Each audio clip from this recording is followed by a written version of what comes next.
izin dari Hasto Kristianto untuk makelar kasus disita KPK dan upaya-upaya pengalihan isu. Season 2 atau 2 dari serial bersambung H2O, yaitu Hasto Harun Operations, memang seperti air atau H2O ya rumus kimianya, yang bisa merembes kemana-mana, membasahi semua yang terlibat, merembes seperti tak terbendung. Bukan soal 2,5 miliar rupiah yang katanya jadi uang sogokan atau uang suap ya, yang diklaim oleh tokoh-tokoh PDI Perjuangan, bukan bentuk kerugian negara katanya. Tapi belakangan mulai tercium bau busuk yang sebenarnya.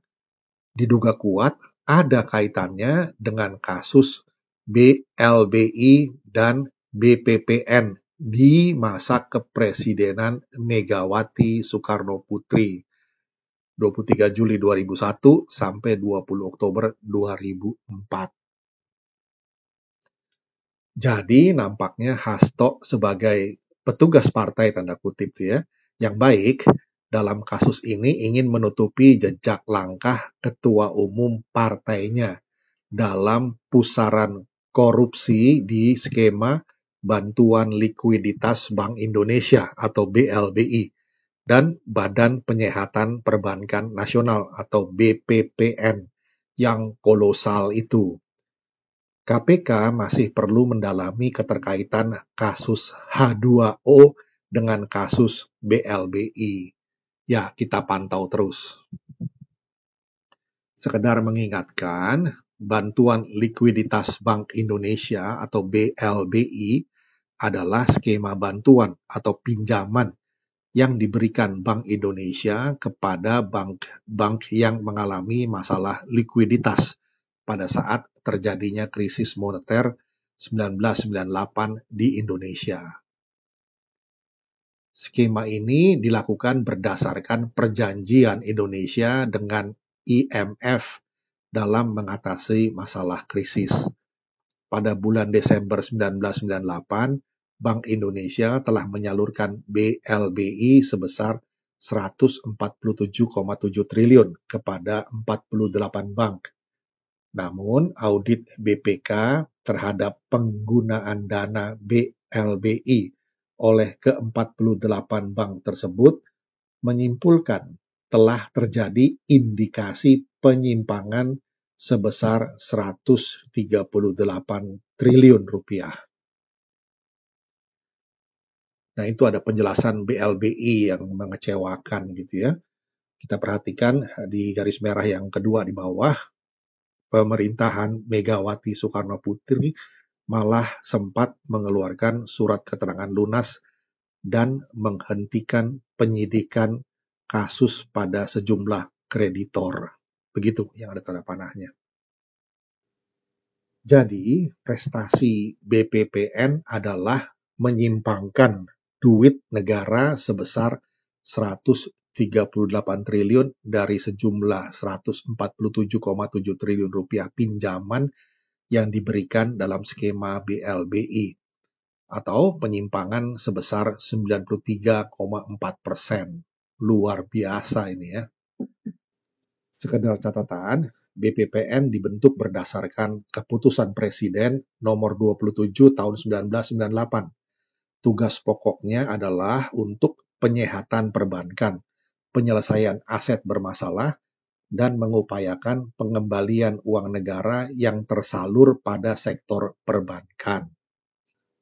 Karena kinerjanya buruk, maka pada masa pemerintahan Megawati Soekarno Putri, BPPN dibubarkan, yaitu pada 27 Februari 2004, berdasarkan keputusan Presiden nomor 15 tahun 2004 tentang pengakhiran tugas dan pembubaran BPPN.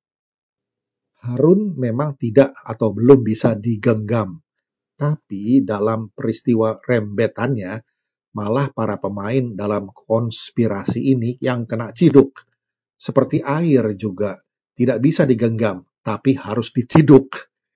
dari PDI Perjuangan akhirnya merembet ke PPP atau P3 atau oknum P3 atau mantan oknum P3.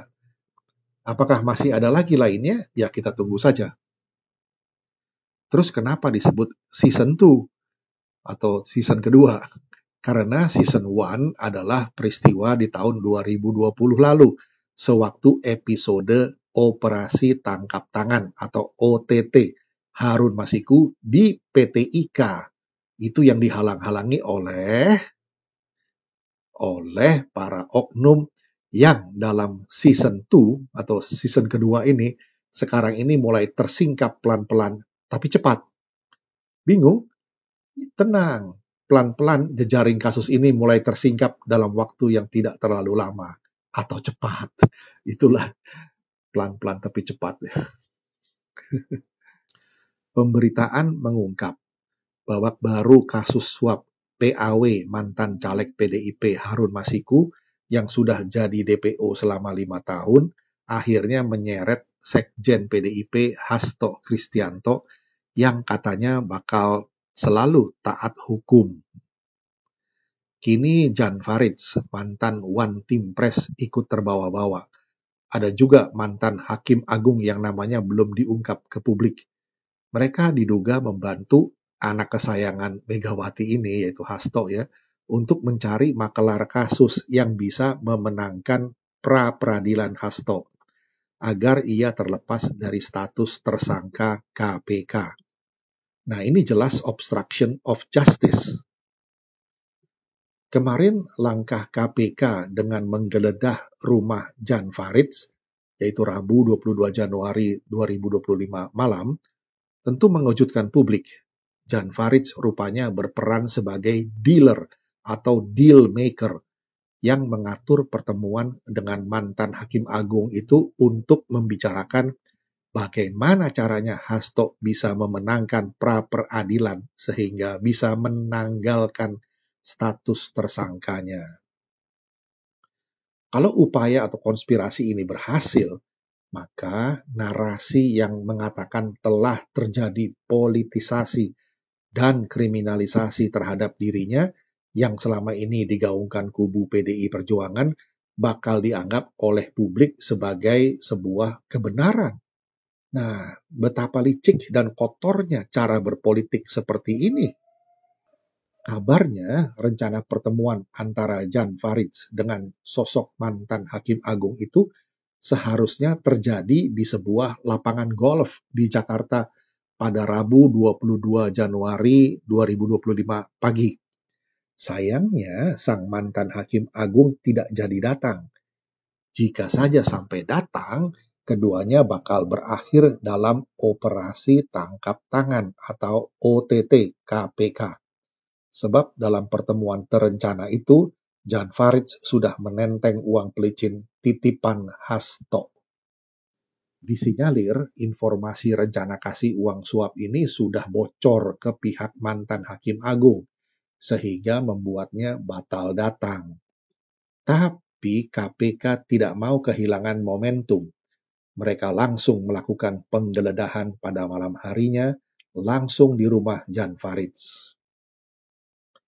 Kita tahu bahwa setelah penggeledahan itu, tim penyidik KPK menenteng 3 koper dari rumah Jan Faridz. Widih, banyak amat. Para penyidik KPK keluar dari rumah Jan Faridz pada Kamis 23 Januari 2025 pukul 1:05 waktu Indonesia bagian Barat dini hari sambil membawa pula 1 kardus dan 1 tas jinjing atau tote bag. Dalam barang sitaan itu terdapat sejumlah dokumen untuk memenangkan pra-peradilan Hasto. Dikabarkan turut juga disita sejumlah uang pelicin titipan Hasto yang tak jadi diberikan ke sosok ex-Hakim Agung itu. Nah, ketika ditanya lebih lanjut, Wakil Ketua KPK Fitroh Roh Cayanto tidak membantah atau membenarkan segala informasi tersebut. Yang jelas, dia hanya memastikan bahwa penggeledahan rumah milik Jan Faridz memang terkait peran Hasto di kasus Harun Masiku. Ada lagi kasus pergantian antar waktu atau PAW yang mencuat, yakni kasus Maria Lestari. Dalam Pileg 2019 lalu di daerah pemilihan 1 Kalimantan Barat, dari PDI Perjuangan terpilih Alexius Hakim. Tapi ia disuruh mengundurkan diri oleh pengurus pusat PDI Perjuangan. Lalu nomor urut berikutnya Mikhail Jeno juga diminta mundur sehingga Maria Lestari bisa jadi anggota DPR. Kasus ini sedang didalami oleh KPK. Nah itu Alexius Hakim ya, yang katanya itu ada paragraf yang di bawah, sejak pemecatan saya sampai hari ini, saya tidak pernah membaca atau menerima surat pemecatan. Banyak sekali kejanggalan sementara saya sudah dipecat, kata Alexius kepada Tempo Jumat 17 Januari 2020. Nah, sebelah kanan itu ada foto di atas itu ya dari Maria Lestari dan di bawah Michael Jeno. Masih ada lagi kasus yang sedang terkuak. Hasto diberitakan juga sedang didalami KPK terkait perannya di kasus dugaan korupsi Direktorat Jenderal Perkeretaapian Kementerian Perhubungan atau DJKA Kemenhub wilayah Jawa Timur. Waduh, tindakan dugaan kriminal Hasto tidak berhenti di situ. Diberitakan pula Hasto terlibat dalam mengacak-acak lembaga anti rasuah di era kepemimpinan Firly Bahuri. Informasi yang diperoleh, Hasto yang dibantu oleh petinggi Badan Intelijen Negara atau BIN kala itu berhasil melemahkan KPK melalui pelaksanaan tes wawasan kebangsaan atau TWK pada 2021. Nah, itu beritanya ya. Di paragraf paling bawah itu, di sebelah kanan, Ronald Sinyal sempat menangani kasus tersebut sebelum disingkirkan pimpinan KPK era Firly Bahuri CS lewat asesmen tes wawasan kebangsaan dalam rangka alih status menjadi aparatur sipil negara. Saat ini, ia tergabung bersama Novel Baswedan dan kawan-kawan di Satuan Tugas Khusus Pencegahan Korupsi Polri, seperti dimuat di CNN Indonesia ya. Ada sebanyak 75 pegawai KPK tidak lulus tes, termasuk penyidik senior Novel Baswedan, Raja OTT Harun Al-Rashid, Ketua Wadah Pegawai KPK Yudi Purnomo Harahap, dan lainnya. Di beberapa podcast kita memantau bagaimana Firly Bahuri membatalkan beberapa operasi lapangan tim KPK. Publik hendaknya berhati-hati, selalu mengambil sikap kritis. Jangan sampai upaya pengalihan isu yang akhir-akhir ini dilancarkan berhasil mengacaukan konsentrasi bangsa. Yang jelas, Hasto dan beberapa oknum PDIP sedang terpojok. Seperti diprediksi, bakal banyak kasus-kasus pengalihan isu yang bermunculan. Perhatikan, soal lain-lain yang demi mengalihkan perhatian publik dari kasus besar H2O atau Hasto Harun Operation ini. Misalnya, ada kasus pagar laut di Pantura atau Pantai Utara, menyasar program strategis nasional yang ujungnya Jokowi lah sasarannya. Sebelumnya ada kasus terong yang berubah jadi kasus Apem Wine.